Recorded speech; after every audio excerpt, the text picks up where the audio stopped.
ही आहे टुना घेतलेली आहे आपण आणि त्याचं कटिंग चालू आहे.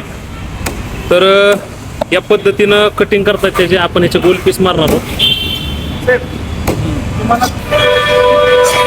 मित्रांनो हे टुना चालू आहे कटिंगचं. इकडे त्याचं मुंडकं बघा टुनाचं.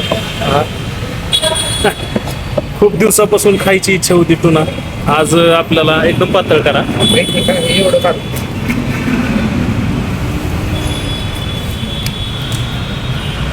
तर हे मोठ्या माशांची जी कटिंग असते त्याची पद्धत वेगळी असते. ती एकदम बोनलेस पद्धतीनं कटिंग असते याची. पण हा लहान मासा आहे आणि एवढं काय त्याचं हे नाही.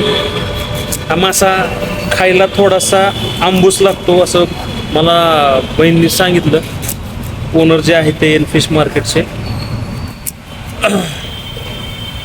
बघू आपण कसा लागतोय हा मासा टुना.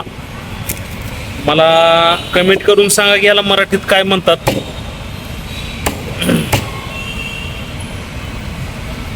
कारण की कोकणात सुद्धा प्रत्येक माशाला वेगळी वेगळी नाव आहे. त्याचा बघा असा पीस झालेला आहे मस्त मध्ये एक नंबर असा पीस झालेला आहे.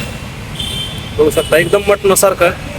हा जो त्याचा ब्लॅक भाग दिसत आहे हाय प्रोटीनचा भाग असतो मित्रांनो. तो एकदम हाय प्रोटीनचा भाग आहे त्याच्यामुळे ते काळं पडलेलं आहे तसं.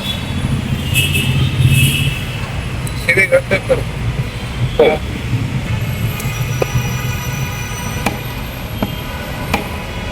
मित्रांनो हा टुना मासा बघा कट करून झालेला आहे. आता मुलगा आपण कट करणार आहोत त्याचा.